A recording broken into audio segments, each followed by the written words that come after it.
Hey everyone, good morning. Happy daily drop in. We're live every single morning, Monday through Friday, here on this wacky morning show, trying to get you started for your day. I'm joined this morning with Dustin Stats, which you know is going to be good. If you can tell all the stuff going on the screen, you know it's going to be a good daily drop in. I'm so stoked to dive into a lot of different things today. It's Wednesday, so you know that we're going to have a recommendation for you coming up to extend your learning opportunities. We'll also have some good news. There's some celebrations.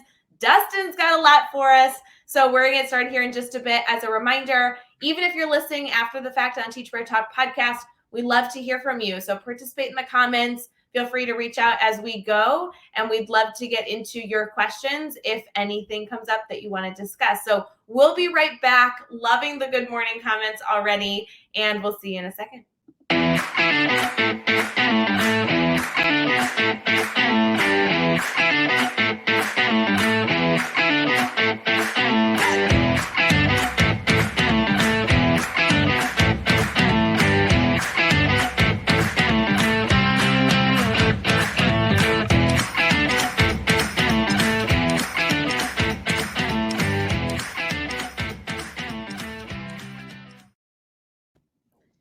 Good morning, Dustin. It's so good to see you this morning, bright and early. How are you? I'm good. Yeah, it's early.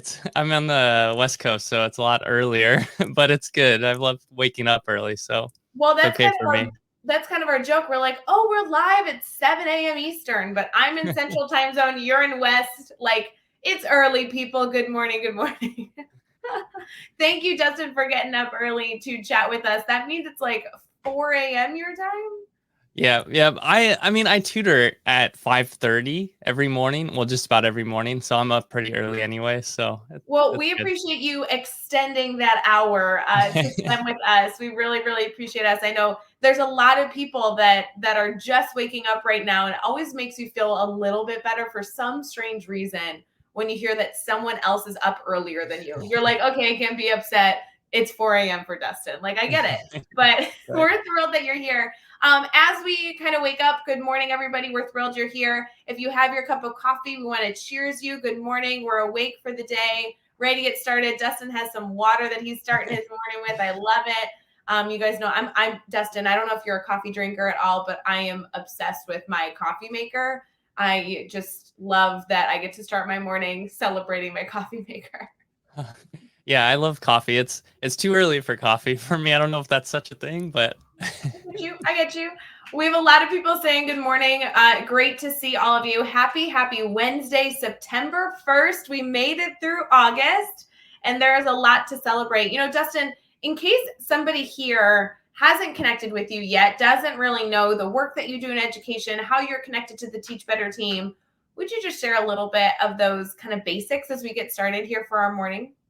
For sure. Yeah. So I met Jeff Garias from another community that we're a part of. It's called SPI, or Smart Passive Income for the long name. It's basically a kind of a community of entrepreneurs. So he reached out to me and we got a chance to chat, which was really cool. And then what I do is I'm the owner of an online store and online community called Board Game with Education. And we focus on using tabletop games for at-home learning or for in the classroom. I knew this was going to be good. Jeff talks about that group all the time. As if that group was his people. He brags on it. There's no meetings that can interrupt it. I mean, he swears by that crew. It's so neat that you connected with him through essentially another mastermind opportunity.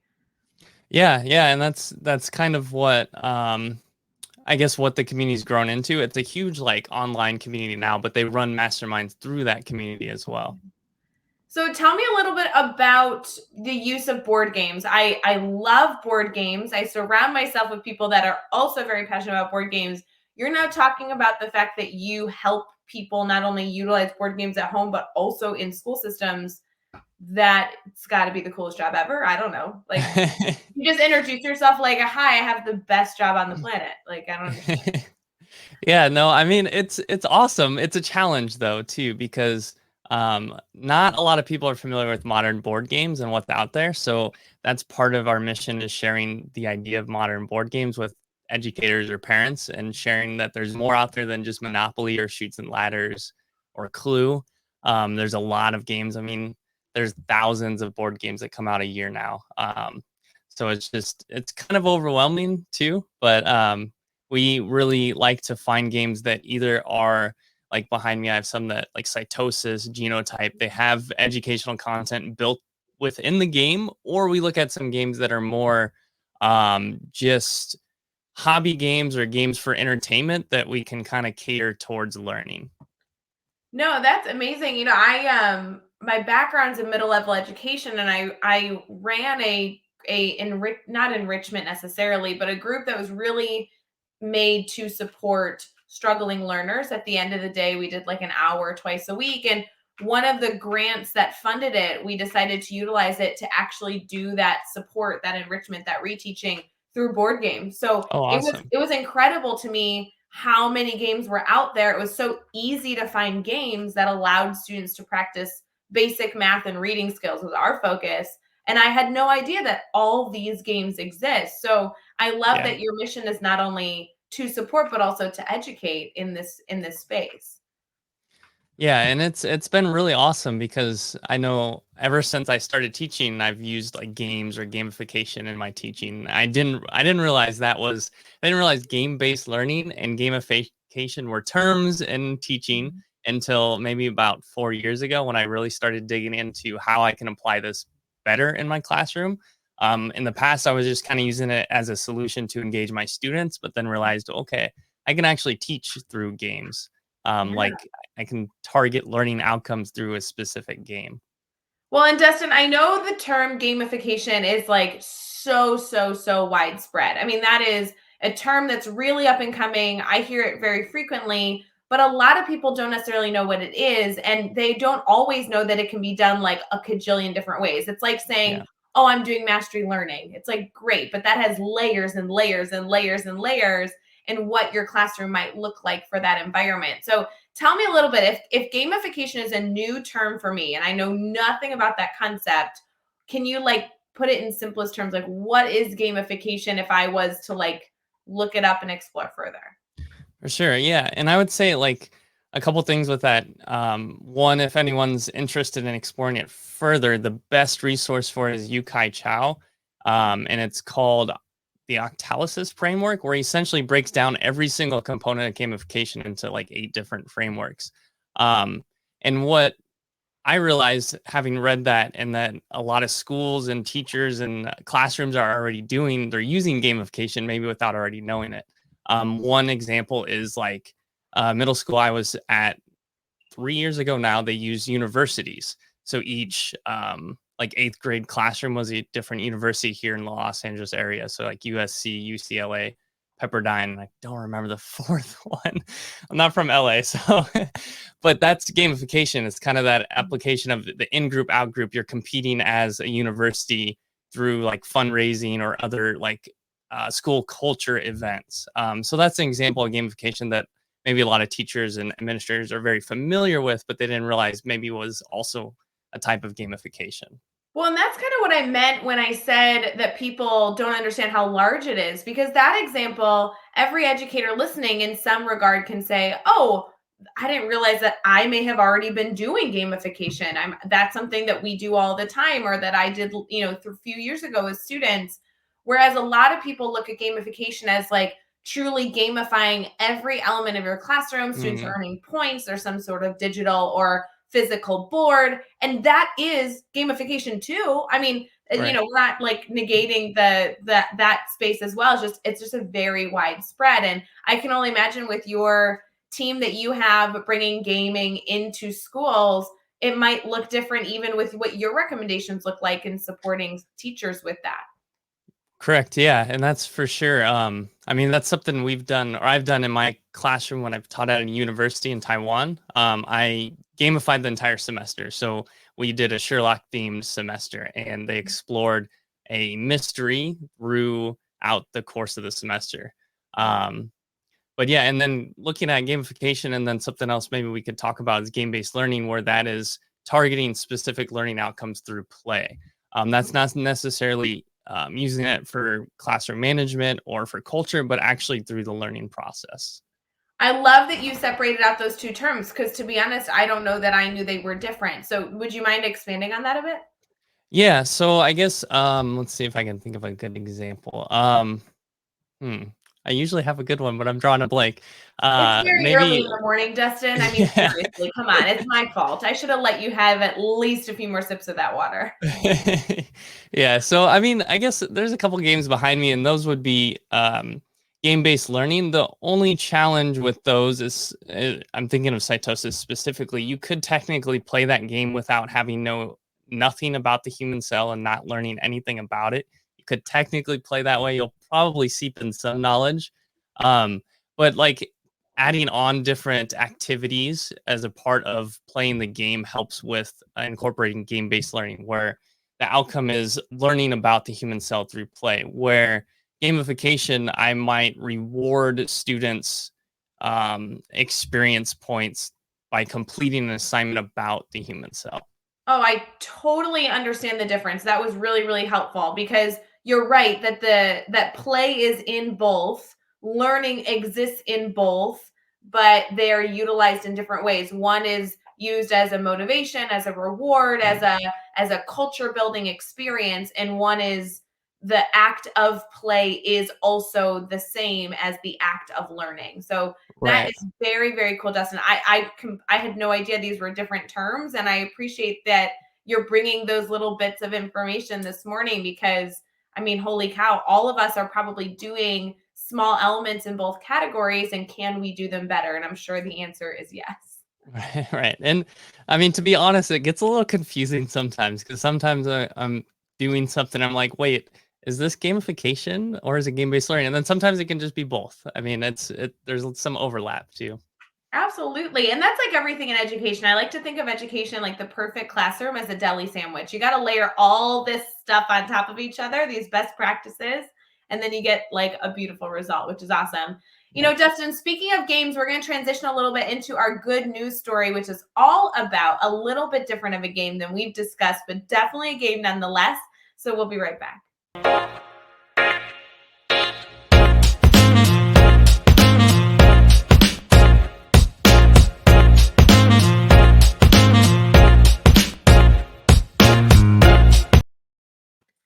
All right, good morning. Good morning. We know it's so early. Thank you for joining us on the Daily Drop-In. Don't forget that we love to have you participating in the comments, especially if you are here live. We also appreciate any of you listening on our podcast to subscribe, like, and review. Or if you're watching us currently on Facebook, YouTube, Twitter, or Twitch, we'd love to have you share this feed, tag a friend, somebody who should be part of this conversation. We're talking gaming, so you know this is going to be a good morning. Dustin, we have a lot to get into to celebrate today. So, first off, to at least talk about a goofy holiday, it's currently September 1st, and that means it is American Chess Day. That's a game. How fitting is that? Perfect. I love that. American Chess Day. Is there, I don't know what the difference is. I'm sure there is differences in chess game, but it's always good to have a American Chess Day, don't you think? Yeah. Yeah, I don't know what the difference is between, I mean, there's Chinese chess. That's one thing that I've That learned makes when I sense. was in Taiwan, but I don't Yeah. know if there's other country chess. I guess it's essentially we're challenging you to go play a game today because Dustin showed up on the right day because it's American Chess Day. It's also the first woman telephone operator did work today, which is very cool. So we have a lot of different things we're able to celebrate. Also, Dustin, we did not celebrate yesterday. Yesterday was National Matchmaker Day. So any of you who are currently looking for a match, you missed it. It was yesterday. We missed this out. So I don't know what to tell you. Rachel, shout out to Rachel on our Teach Better team, did not inform me that it was, World Matchmaker Day. So I apologize. Go set up a cousin or a friend. The other thing we have, Dustin, related to games is our good news story. And I don't know about you, Dustin. Do you start your morning typically with maybe some news, getting updated on what's going on in the world? Sometimes, yeah. Yeah. Sometimes when you're not on daily drop-in at 4 a.m. Yeah, yeah, yeah. Sometimes I play a little mobile game. I'm a lot about games, I guess. I think that's good. I think that's good. Well, we love to start here the Daily Drop-In, bringing some good news to our community, not only to hopefully bring some positivity to your own life, but also as a wonderful conversation starter as we're all striving to build connections, not only connections with maybe when we walk in and pick up our coffee. This is a good fun fact you can share with somebody, walking down the hallway with a colleague that you're fostering a relation with. It's also really wonderful to bring these ideas to your students and continue to find those life lessons out of these good news stories, because there are so many good things going on in the world. Dustin, I believe that I have not focused enough on the incredible Paralympics that are going on currently right now. There are so many incredible moments going on, and I have been so disconnected to the game. So truly, it was just so fitting that you were here. You were kind of my reminder, like, Rae, get back on track, go watch these incredible people, win medals and set records and just give their all in their beautiful moments. Our good news story is about a woman who lost both of her legs in the Brussels bombing, but is now competing in horseback riding in the Paralympics. So in the spring of 2016, a 17-year-old woman named Beatrice was waiting for a flash when she got hit by a terrorist bombing in the Brussels airport, along with serious burns and a spinal cord injury. She did lose both of her legs below her knee. She said she wouldn't have been the person that she is today without living through those events. And she is now currently in Tokyo representing the U.S. equestrian team as she is competing. So this article goes into all of kind of the deep background in not only her injury, but her recovery. She goes through all of the struggle of rebuilding her muscles and learning how to live in this new body. But she is currently competing within the next few days in Tokyo. And we want to share some positivity to cheer her on for an incredible run. I don't know how you feel about horses, Dustin, but I think anything related to horses is cool to watch. Yeah, I mean, what's the one that I was introduced to this last year is like the horse dancing. Oh, yeah. I mean, that's a strange but very cool sport, right? Yeah, yeah. Yeah, I don't know much about, I mean, gosh, I am not somebody who considers themselves athletic, but I just find horses beautiful. I love animals.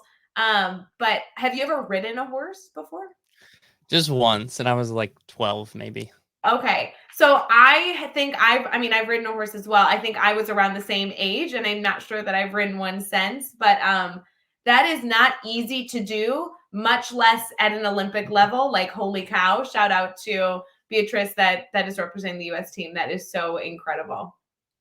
Dustin, if you were going to go to the Olympics, what sport would you do? Is esports a part of the Olympics, or is there like a gaming group that you easily fit into that I just don't know about? I think, well, I would choose running. Running. I love to run. Yeah. Okay, so are you a sprinter or would you do like the marathon, triathlon? Where are you at?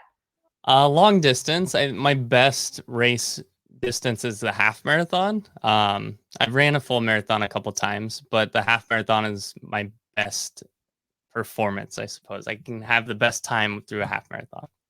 Do you think that only people that run marathons are able to say, I've run a few marathons with that like confidence, nonchalant attitude? Like, I just want the world to know if Rae Hewitt runs a marathon, y'all gonna hear about it every day for years to come because it will be my biggest accomplishment. And then you meet people who run marathons, you're like, oh yeah, I know. Yeah, I ran a marathon yesterday and yeah, it's fine. Like I'm no big deal, like only crazy runners feel that way.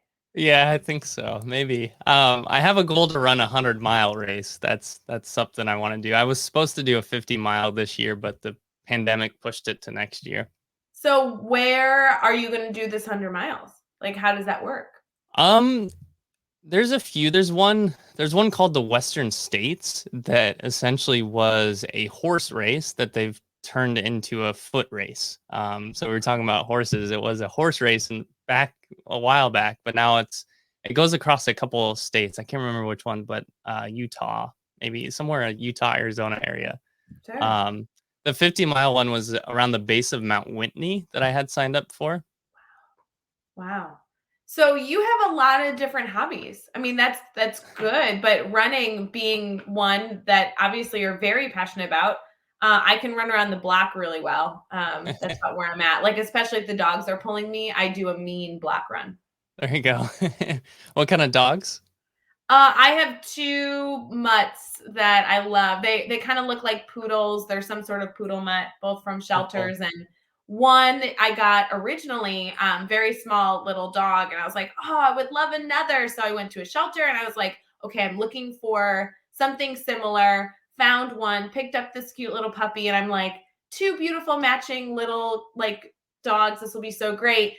Now he's 80 pounds, so he was not Oh, little. jeez. Yeah. So, do you have animals at home?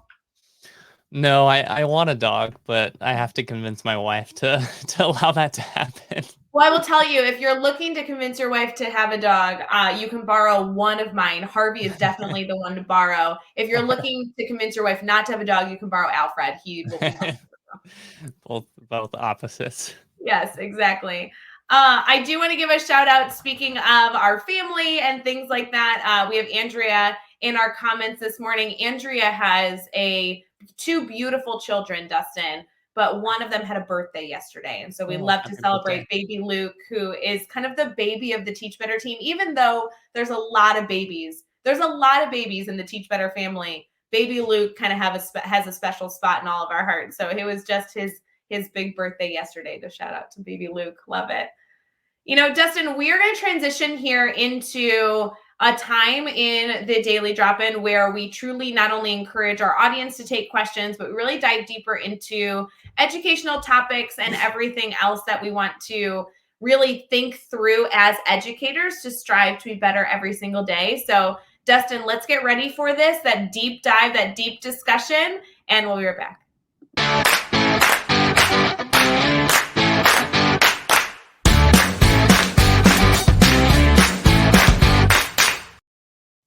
All right, you guys know how this works. You can head to teachbetter.com/daily drop-in or teachbetter.com/brainstorm bank to submit your questions every single morning. We like to check in with all of you and see if there's anything that you're currently struggling with, working through. I actually have a few emails from some of you looking for some ideas. So this is the time where we are also welcome to take your questions. I know, Dustin, you have shared with us that you have this passion for bringing games into educational spaces, which fits beautifully into the theme of Daily Drop-In this week, which is all focused on fostering environments, and not only environments, physical environments for learning, but that cultural piece, that element of learning, the love of learning. Can you tell us a little bit more about how you got into this space and the work that you've gotten to see now that you're doing this work?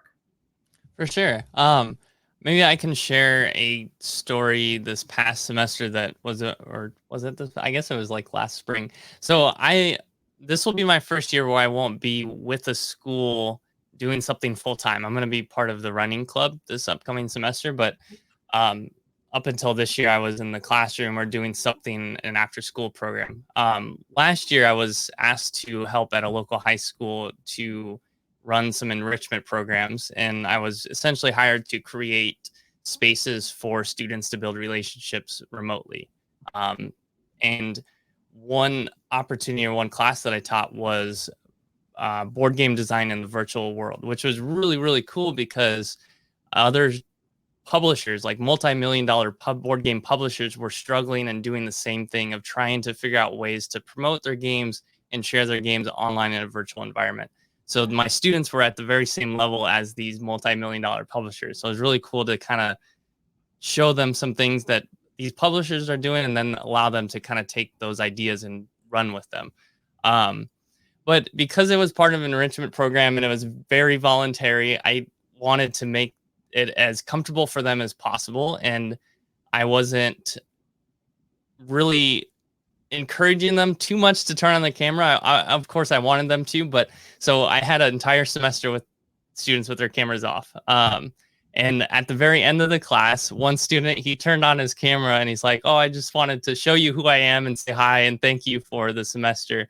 It was really cool because having that opportunity to kind of teach throughout the semester through games and kind of have a more relaxed environment with the students really had them open up more in the classroom, which was really cool. Well, and that's an interesting connection that you're discussing because, in one regard, you're bringing up one of the biggest pain points of educators, not only last year, but still currently this year. I was on a call yesterday with a number of educators who were kind of sharing some vulnerability about how this year really feels almost harder than last year with some of the hurdles that they are striving to overcome. One of them is having those cameras off. And so you're kind of diving into this concept of, yeah, the cameras were off, but we were actually able to do a lot of good work together, even with that choice that was being made. You know, so many educators fought that battle for so long of ensuring those cameras were on.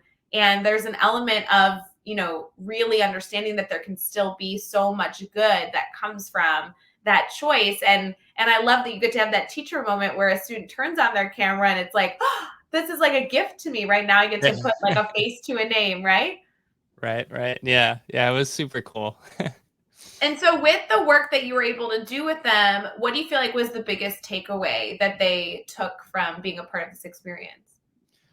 I mean, like I mentioned, I was essentially asked to come on, and usually with that grant that the school receives, from my understanding, there has to be some sort of personal development or learning involved with it as well.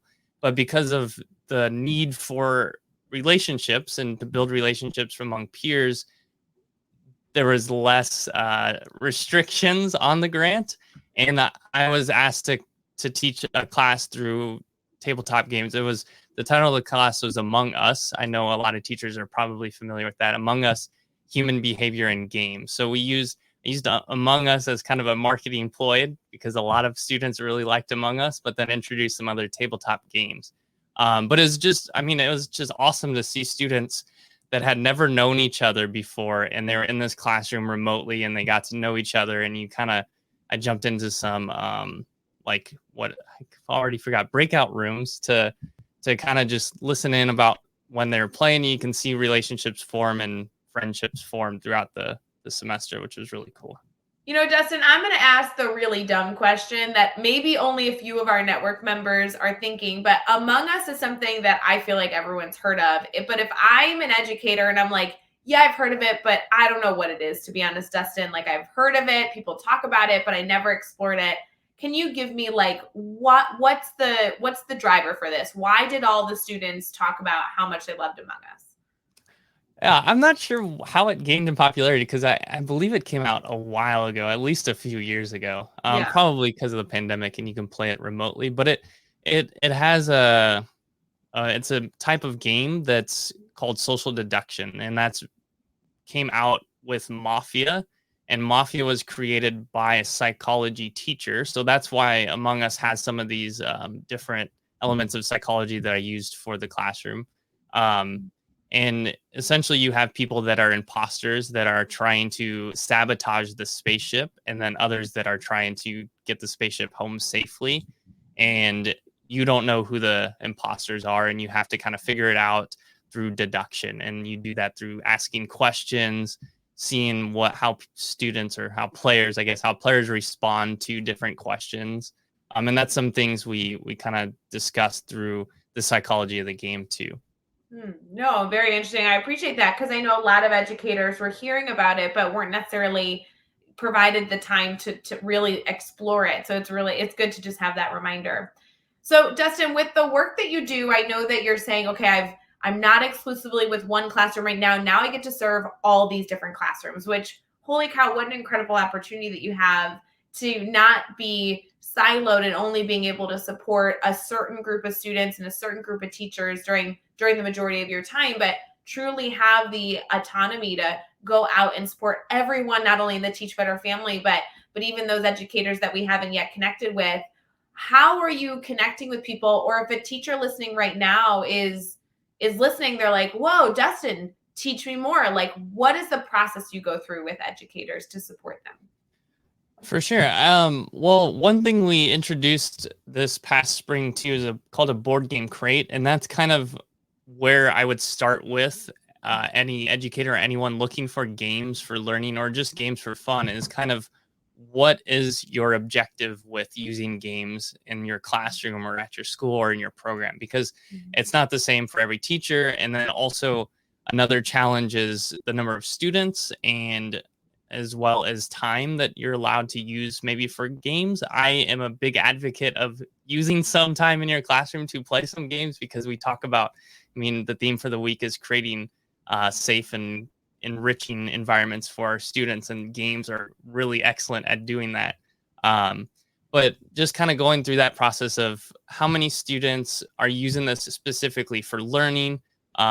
Is it more of a game you're looking to review? Is it a game that you want to do as an advisory period or at the beginning of every class on Friday? Kind of what are your goals for using the games or board games in your classroom? Well, and if you don't mind me pausing you there, that is a huge element of why I'm sure when you originally connected with Jeff, he was encouraging you to come join the Teach Better community a little bit deeper, because you're really starting with the best practice that every educator should be doing, regardless of what they're exploring, is what's the objective? How does this relate to standards? How are you going to meet your end goal? We always joke all the time, like, we're always working towards something wonderful, but how will you know when you get there? And so if you know what your end goal is, what that objective is, you can work your way backwards and ensure that you create and foster the right environment to reach success. And I love that even though we're talking about games, where so many of us are like, oh yeah, Twister or Monopoly, we love games, right? Like, we're actually looking at how do you make this intentional, and that intentionality is really the difference that I see in not only your communication now, but even when I, have explored what you've been doing before our show, it really comes through as the differentiator between the work you're doing and just going to Walmart and picking up a game, is wanting to ensure that intentionality exists. Right. Yeah. And I appreciate that. I think that's a big thing that we want to push for too, is not just using games for the game's sake. I think there is some value in that because, again, just having those opportunities with students to create those moments. There's something in games called Fiero, and that's that moment where you're kind of like celebrating with your arms above your head. You're like super excited. And if you can create those moments in your classroom with your students are not going to forget those moments. Oh, I love those moments.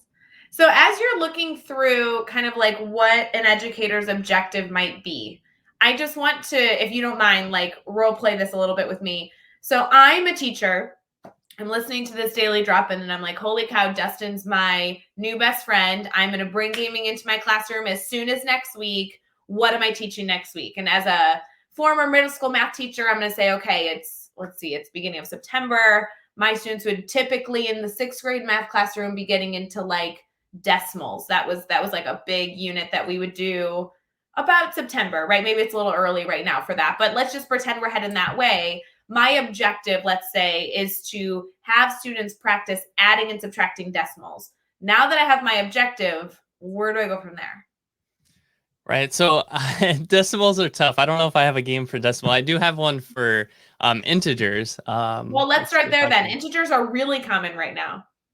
I can't grab it. It's over there. It's called Math Magician's Duel. It's from a teacher. He's actually an ELA teacher, but he designed this game for learning math and practicing adding and subtracting integers. Well, it's actually adding and subtracting, just creating equations, but you can also include or modify it to help teach with integers. So essentially, you are a magician and you are trying to create an equation or balance your equation against your opponent. So you have a hand of cards and you're either playing a card into your equation to balance it, or you're playing a card into your opponent's equation to make it unbalanced. That's essentially the game.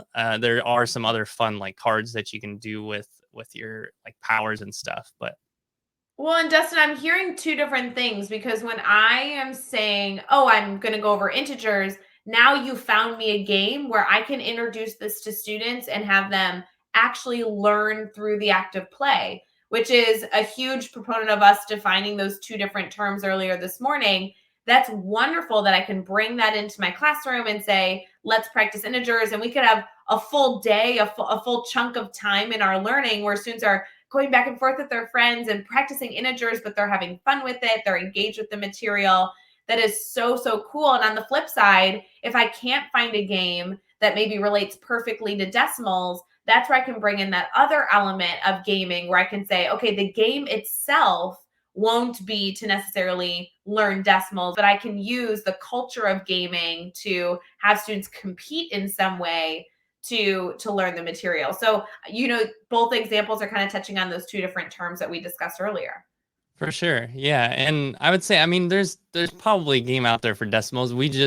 My background's on math, so our math has been slowly growing. And that's the thing, if anyone out there, part of the Teach Better community, we are always looking for teachers to help give us suggestions, recommendations, and games out there too. So Okay, somebody right now, especially on Facebook, I don't know who's watching on Facebook right now, go tag Brienne Fennel before she has a heart attack. Somebody tell her that she's about to be employed by Dustin. This will be so good because you know that she's a huge advocate of play in our Teach Better family. And trust awesome. me, everybody, Karen Evans is jumping in. Everybody loves a good old game in the Teach Better family. So I love it.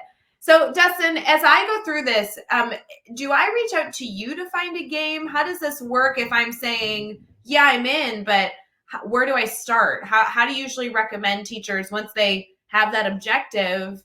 How do they find the games?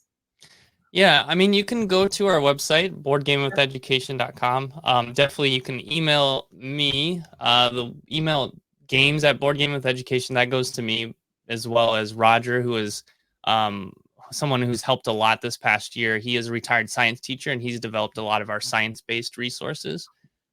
So we kind of both manage that email address. My email, podcast at boardgamewitheducation, that's one that I more am involved with, or I use.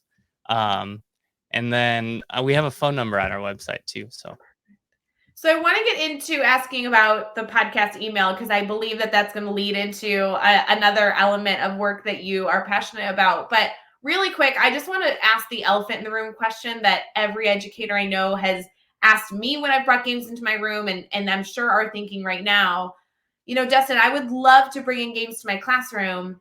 How do I do it when I have 20 kids? So what recommendation do you give to a teacher who says, yeah, I would love to bring any game that you've recommended thus far or could recommend to me in my classroom? Do I have to buy 15 copies? How do you make that work from transitioning from a family room kitchen table where you're working with 4 to 6 people versus heading into a classroom where you have more students that are a part of that? What's your typical solution for that? right. And I did make a video about this if you search Board Game with Education on YouTube. But just some quick tips. I would say one, party style games. Party style games are meant to be played by more than 8 or more people. A lot of them go up to like 20 or 30. Wow. Stations can be great too, where you can actually help students prep before they sit down at the next station to play the game. And then they can have a post activity as well. And then there are some games that you can modify. So there's a game that I've used that are teams, and on teams you can have maybe 8 people on a team, but I've created 3 teams out of the game. So the third team is more of a referee, while the other 2 teams are part of the playing. So it still involves all the people and all the students in the game, as well as the part of the learning. So this game, it's called Trap Words, where essentially you're creating words that you think others might use. So if I'm trying to get my team to say, or my clue is apple, and I need my team to guess apple, the other team creates words that they think I might use, like red, Washington, or tree. And if I say any of those words, I lose. So it's a game I've used for review and vocabulary for an English language classroom. And the third team, they're the ones that are just keeping track of time and listening to those trap words. So kind of modifying the game to develop it or create it for more players. Another game that is kind of, I mean, it's pandemic, so it was a really great game. It kind of is too bad that it's like a big issue today, but in the past I've used it where I would pair up students. So it's a game for 4 players, but I paired them up with 8, and that worked really well for English language teaching because the partner pairs had to communicate with each other before they communicated with their team. Dustin, I love those 3 suggestions because they really are things that teachers do all the time. I think sometimes when we learn a new idea, we get stuck. We only have this one mindset of how this idea can be executed. And if we can't do it that perfect way, therefore we can't move forward. And what you've just done with those 3 simple recommendations is say, hey, educators, what do you do normally when resources are limited? Well, all of us have created stations, not only because it's good for students, but because we needed to get students into small groups to do that Right. one lab that we wanted them to do. Or so many teachers have taken an activity and adapted it because it was going to make more sense for their learning community to adapt it. So I love that you're kind of pulling in these important lessons for educators to say, yeah, gaming might feel new to you, but it's actually a practice that you do so often that you can find yourself in this experience. I think that's so valuable. So when it comes to the podcast email, why would you need an email with a podcast in it? Do you have a podcast? We do, yeah. Tell me a little bit about that because I would love to encourage our network to go check out different podcasts. Yeah, well, what's interesting is it's gone through a transition phase and it's probably going to go through another transition phase. But Don't we all, Dustin? Don't we all? yeah, we release it in seasons, which gives me. I'm essentially the one doing it, the opportunity to kind of develop some content and release it in batches. We started as board gaming with English. So we were a podcast for English language students and English language teachers. A student could listen to an episode about a specific game and learn the grammar, the vocabulary, and the rules for the game so that they can then go play it in English. And teachers could use that for like homework, and then they can come to class and play the game. But then we found a lot of teachers that were not English language teachers that were listening to the show. So we decided to change it to Board Game with Education. And that's what we are today. And we're actually moving into opening a tabletop game store.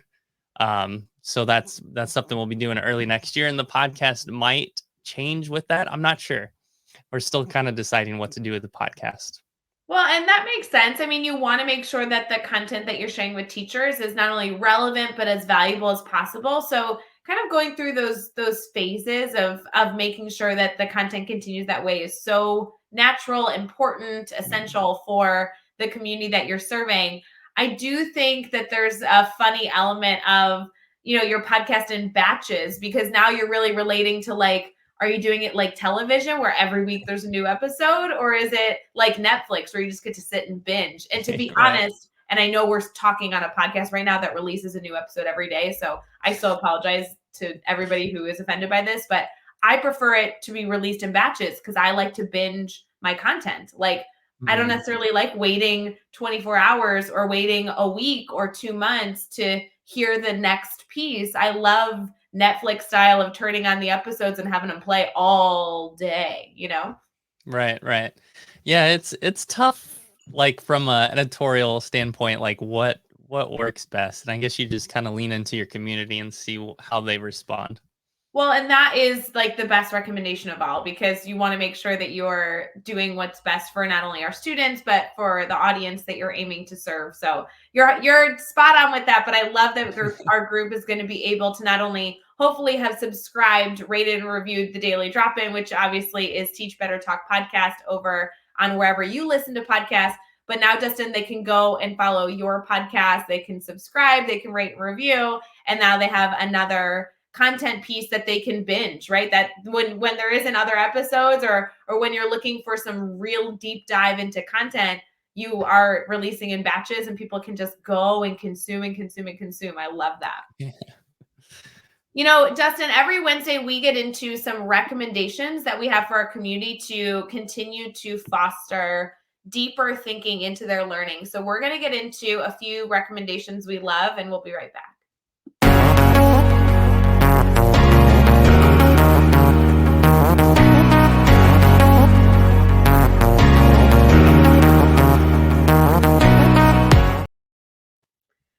Dustin, every Wednesday we get to do this, and I feel like our Wednesday guests are just extra special because the segment is only here on Wednesdays. I know we've already recommended your podcast, which I definitely want everybody to go check out. Would you mind sharing the name again that they can go type into whether it be Apple Podcasts or Google Podcasts or Spotify is a really popular one. Type this in and you can go listen to it. This will be kind of our fake recommendation. We have other recommendations for all of you, but I want to make sure you go follow Dustin's content as well.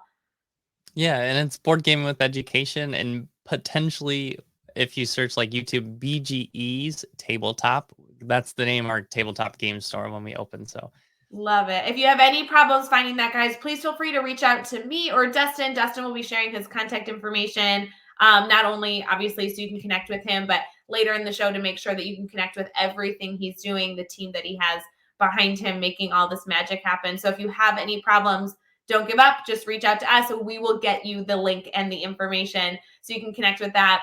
Other things that we like to do, Dustin, relate to recommending some sort of resource, a book, an article, a blog, anything that really helps educators dive deeper into the concepts that we're learning about. And the theme this week has been creating an environment for success, not only for the teacher, but also for the students. And while I think that the beginning of the week, we were focused on physical space, like what does your physical learning environment look like? It's kind of evolved in a beautiful way the past 2 days, allowing us to talk about more than just the physical seats people are in, but the environment that you choose to foster in, using 5 senses to engage students in learning. And now we've really dove into gaming, which is so appropriate to discuss as we build a culture of learning. Do you personally have podcasts, articles, websites, anything where you're continuing your learning in this topic that you want to give a shout out to? yeah, can I give 3 quick ones? Oh my gosh, you are more than welcome to give 3, Dustin. Always an overachiever over here. Yeah, because they're all related to game-based learning and gamification and colleagues and friends of mine. And one is Tabletop Tolston. So she is a community college teacher in Idaho, and she also does just tabletop gaming content. So if you're interested in learning more about tabletop games, you can search Tabletop Tolston, and she does tabletop gaming content and then some content related to using games in the classroom. And then Jonathan Cassie, he's a friend of mine too here in Los Angeles area, and he's opening a school, and he has a podcast called Many Windows, and it's a really great perspective on education and the future of education too. And then the last one, Dave Eng, he runs a conference every year about game-based learning and gamification. And if you're really interested in applying some techniques and learning from other professionals in the field, I would recommend checking out that conference as well. Oh, so powerful. And you guys know for Daily Drop-In, yes, we are live right now talking through this. I know we're speaking very quickly. It's the morning. Some of you are brushing your teeth or drinking your coffee and you're like, wait, Dustin, I want to write those 3 names down. You can always listen to our episodes after the fact over at Teach Better Talk Podcast, or if you prefer to watch on Facebook, YouTube, Twitter, or Twitch, these are always saved there. So you can go back, you can rewatch, you can write down all the notes and big takeaways that Dustin was able to share today. And those recommendations for sure will be things to look out for. So I appreciate those 3 resources, Dustin. In addition to then the work that you're doing, I can only imagine the mass amount of work that educators could choose to dive into, the resources that are already created that they can bring now into their school buildings, their classrooms, anything in between. So I appreciate that. Can I ask a little bit of a silly question? I know we're close to our time, and I definitely want you to share your contact information.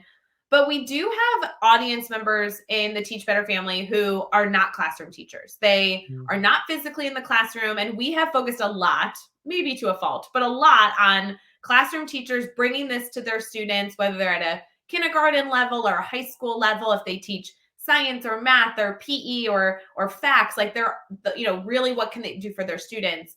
Have you ever, or could you recommend, like, can administrators do this for their staff? Like, we always talk about staff meetings and institute days. Can't you bring all these same practices into an institute day when you need your teachers to learn new information about COVID protocols? I mean, I don't know. Let's make it super boring. Can you do that? Yeah, definitely. I mean, COVID protocols, definitely you could do it. You'd have to be conscious about how it's applied, I think. But I think the best way to do something like this with teachers is to show them an example of how it might be used in a classroom and kind of open it up to teachers as an opportunity to look at how they can apply it to their own teaching. Oh, Dustin, Yeah. did you just say that our leadership should model what they want to see in their classrooms? How dare you say that? Yeah. I love that. That's so powerful. And, I was, like I said, I was actually with a few educators yesterday, and I was also sitting in on our Teach Better Team admin mastermind that happens on Tuesday mornings and Tuesday afternoons. Any of our shout outs to our administrative leaders that are out there in the Teach Better family. We always love to see you on Tuesdays. But I think this concept of understanding this year, maybe a lot of us thought it was going to be a little bit easier, and actually we're running into so many hurdles that it feels harder than last year. I think that the educators I was with yesterday weren't looking to complain. They were looking to be transparent. This year is harder than they thought it was going to be. And I love this concept, Dustin, of bringing in the work you do into supporting our teachers, not just our students, but our teachers in finding their own love of learning and modeling creative ways to make learning fun, because that's really what our teachers need right now as they are overwhelmed is, the other elements of games. We bring in laughter, we build in community. Like, you literally work in a space where you are constantly encouraging collaboration, Dustin. That's a beautiful thing that you are bringing to the world. And I would love to see some of our leaders take on this challenge of not just being inspiring, not just being supporting to their teachers, but like bringing a little bit of laughter and fun to those challenging topics as well. So I appreciate you allowing me to kind of add that element to the end of this. Yeah, definitely. And that's one thing if you're a teacher listening, you want to take one thing away is find more of your passion to bring to the classroom, because that's definitely something that fueled my fire when I was in the classroom. Was the summer, like planning for like a gamified semester was so much fun. And then to introduce that to my students was just a lot of fun. And your passion for this like oozes out. I love you very much like speak like a passionate classroom teacher. Like, we get you talking about the classroom and gaming, and I love being able to talk to people who work in a field that they love and they know they're doing good work. So Dustin, I so not only appreciate you being on Daily Drop-In, but I'm just like a fan of what you stand for. And I hope that our Teach Better family reaches out to you. Would you mind sharing kind of those final bits of contact information? How can they reach out to you? Where can they find all the resources? Yeah. So podcast at boardgamewitheducation.com or games at boardgamewitheducation.com. Either one works. And then just BGE_tabletop or Board Game with Education are the social media handles. I love it. I am excited for everybody to go reach out to Dustin. Dustin, thank you for waking up so stinking early on the West Coast to join our conversation. I know you said that you have other things going on today to go be a productive member of society, but this was definitely a great way to start our morning together. For all of our family members here for the Teach Better family, don't forget tomorrow we're going to continue this conversation of environment. We're going to be joined by Carly Spina, who's a member of our Teach Better family. She's an ambassador. She does a million different things with us. And she actually also has a passion for focusing on supporting English language learners. I can only imagine her passion for gaming. We'll get into kind of tying this all together. And then at the end of the week, obviously, Brad Hughes will be joining us Friday morning to conclude the week for Daily Drop-In. If you guys need anything, please feel free to reach out. Happy Wednesday. Happy September 1st. We are so thrilled you're here. Please enjoy your last sips of coffee as you head on to your wonderful day. Dustin, we're going to stay right here as we conclude. But for everyone else, cheers. We wish you a wonderful, wonderful Wednesday. Bye, guys.